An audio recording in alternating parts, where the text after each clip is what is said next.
Ben was an ordinary boy with an extraordinary secret. Growing up in a small town nestled between dense forests and rolling hills, life was simple, even mundane. But for Ben, the world was far more complex. From the age of 6, he began to see them spectral figures that shimmered in the corners of his room, lingered in shadowy hallways, or appeared in the woods behind his house. They didn't scare him. Instead, they spoke to him not in haunting wails, but with words filled with wisdom and purpose. The first ghost he met was a man named Samuel, who claimed to have lived in the 19th century. Samuel had been a struggling inventor, and he appeared to Ben one evening as the boy struggled with building a simple model rocket for school. Patience, boy, Samuel whispered. The greatest ideas come not from force, but from finesse. Following the ghost's advice, Ben meticulously adjusted his rocket, and to his surprise, it soared higher than anyone else's at the school competition.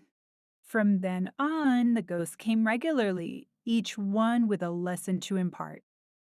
There was Eleanor, a nurse from World War I, who taught Ben the importance of compassion when he struggled to understand a classmate's outburst.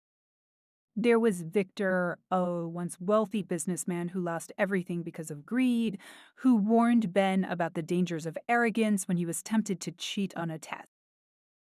The ghosts never stayed long.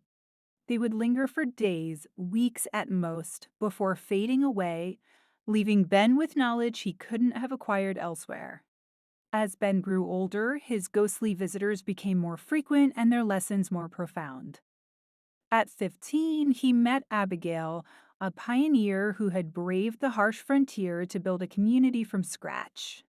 She appeared to Ben when his parents were on the verge of divorce, their arguments filling the house with tension. Strength isn't about winning, Abigail told him. It's about enduring, even when the odds are against you.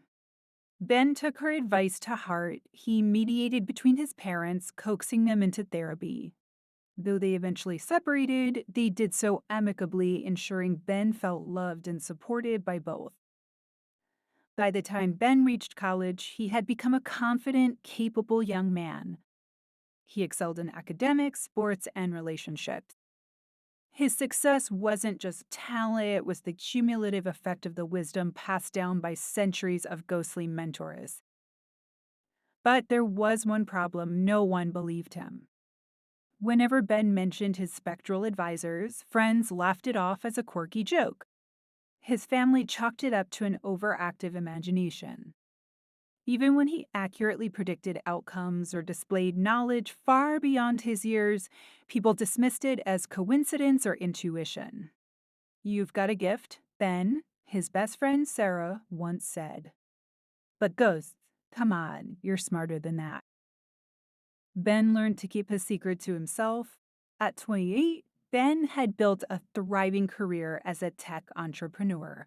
His startup, which focused on sustainable energy, was revolutionizing the industry.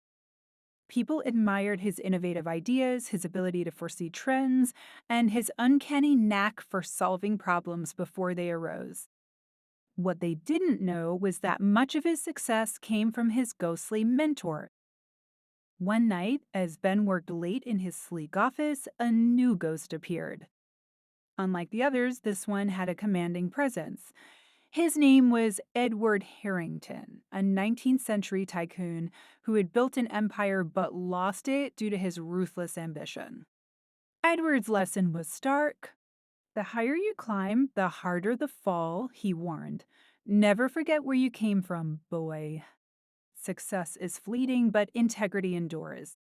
Ben took the warning seriously. He began focusing on philanthropy, ensuring his company gave back to the community.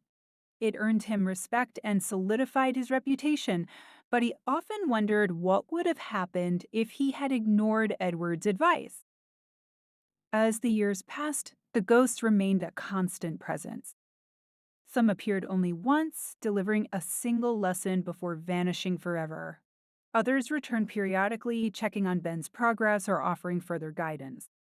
One of the most memorable encounters occurred when Ben was 45. He was considering running for public office, but doubts plagued him. Could he handle the scrutiny? Would his past decisions be weaponized against him? That's when Margaret appeared, a suffragette who had fought tirelessly for women's rights in the early 20th century. Courage isn't the absence of fear, she told him, it's standing firm in the face of it. Her words stayed with Ben, and he decided to run. His campaign was grueling, but he won, becoming a senator known for his integrity and dedication to the people. At 78, Ben was a celebrated figure, a man whose life had been marked by success, generosity, and wisdom. Yet he had never stopped wondering why he alone had been chosen to see the ghost. One night, as he sat by the fireplace in his sprawling estate, a final ghost appeared. It was his own mother who had passed away decades earlier. "Why me?" Ben asked her, his voice trembling. "Why did they choose me?" She smiled, a warm, ethereal glow surrounding her. "Because you listened, Ben. Most people are too consumed by their own desires to hear the whispers of the past. But you," she touched his chest, "you had the heart to understand and the courage to act."